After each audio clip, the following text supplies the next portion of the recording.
It's Zena, your best friend who loves horror.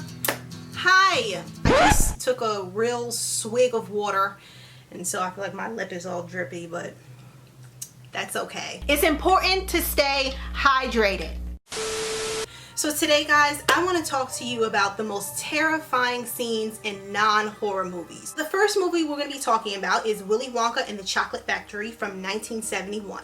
So for those of you who haven't seen this musical fantasy, a poor but hopeful boy seeks one of the 5 desired golden tickets that will send him on a tour of Willy Wonka's mysterious chocolate factory. So the most terrifying scene that I want to talk about, the boat ride, okay? That was one creepy, psychedelic, colorful boat ride, and we need to talk about it. Willy Wonka, during the tour, he takes his guests on this boat ride, and at first it's just like pitch dark, you know, and then all of a sudden he's just ranting, and then he just starts yelling. There's all these colors. It was scary but super entertaining.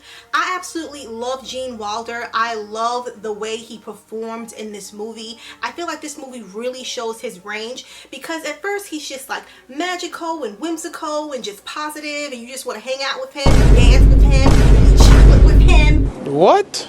But then there's a dark side. Who knows what goes on in the chocolate factory when no one's around? Like, and I always thought this even when I was a kid. Those poor Oompa Loompas. But seriously though, Gene Wilder, you know, as Willy Wonka in this particular scene, he's terrifying. Moving right along, we're going to be talking about Labyrinth from 1986. This magical cult classic follows 16-year-old Sarah, who is given 13 hours to solve a labyrinth and rescue her baby brother Toby when her wish for him to be taken away is granted by the Goblin King Jareth.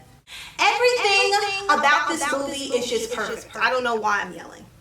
So first, let me just say, I actually really like this movie, but there are a couple of terrifying scenes. I'm going to share with you guys the one that really stood out for me the most, and that's the one with the helping hands. Like, at first, you know, because they're called helping hands, you think that it's not that bad. So basically, Sarah, she falls down this hole, and there are these hands coming out of the walls, and they're like helping her so she doesn't fall and drop to her death. I mean, who knows what's down there? I mean, we know because we see it. What's weird about it is the fact that, okay, these hands, they don't have faces. They're just literally hands that are reaching out, and they make faces with each other's hands, and they like talk to her and they tell her that they're helping hands. The terrifying part is the fact that, you know, Sarah's 16, okay, and there are these just hands, random hands that's like touching her stomach, her thighs, just touching her all over, basically groping her.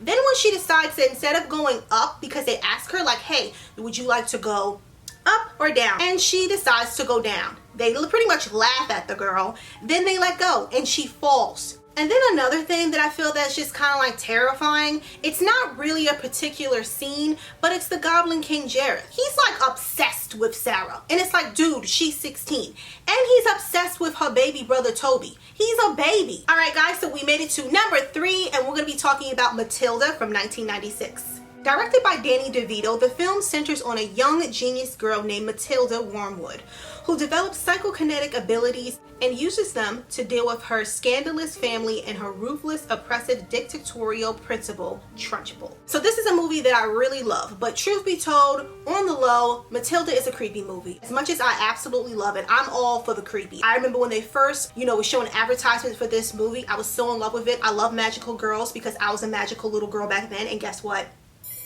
I'm a magical woman now. Point is, I really love the idea of this movie. It was like a Carrie version for little kids, and you guys know I'm obsessed with that movie, Carrie. It's like exploding televisions.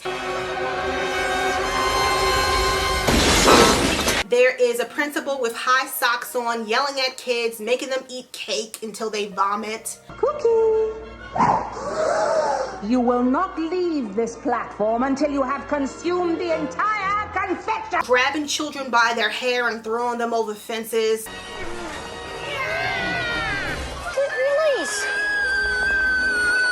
Also locking them in like pipe rooms, like toxic rooms. Like, what is that? How is she still employed with benefits? The most terrifying scene, it's kind kind of hard to say, you know, so I'm just gonna lump it all in one sum, and I'm just gonna talk about Principal Trunchbull. How are you a principal when you hate kids? She even said that she's glad that she was never a kid. Like, what? Like, it was funny, but it was like, girl, what are you talking about? So we made it to number 4, and we're gonna be talking about the drama The Impossible from 2012.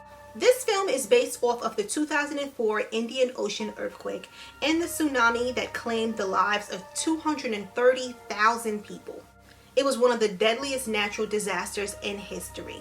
The most terrifying scene in this film is honestly the entire film, because this is based off of a true story, and honestly it was really hard to watch. The effects in this movie look so real. Like, it's seriously chilling just to think that people actually went through this. Alright guys, so we made it to number 5, and I'm going to be talking about The Revenant from 2015. A frontiersman on a fur trading expedition in the 1820s fights for survival after being mauled by a bear and left for dead by members of his own hunting team. So, for those of you who've seen this movie, you already know what I'm going to talk about, and plus, it was in the synopsis. The most terrifying scene is the bear attack. When the bear attacks him, the bear looks so real. Seeing Leonardo DiCaprio's character get swung around like a rag doll, his flesh is getting scratched off by a bear. It is so insane to watch, and then Leonardo's screams are so piercing. Like, seriously, we all know that he's like a great actor, but those screams, it sounds so real. On top of that, down to the camera work, it is so brutal to watch. The way the camera is following the attack, it really keeps the viewers engaged. Alright guys, so I decided to give a bonus, and hopefully I don't butcher the name too much, but we're going to be talking about Un Chien Andalou from 1929. This film is only 17 minutes long, but it is filled with unsettling moments. Okay, so the most terrifying scene from this movie involves an eyeball, the slicing of an eyeball. And I know you're probably like, oh, 1929, that's probably not scary. Well, you know what? It's super effective despite it being from 1929. Alright guys, so that's my list of my top 5 most terrifying scenes in non-horror movies. As always, I'm interested in knowing some of the more creepiest scenes from non-horror movies that you really love. Feel free to leave a comment below and let me know. And thank you guys for watching. You just want to hang out with him, dance with him, eat chocolate with him. What?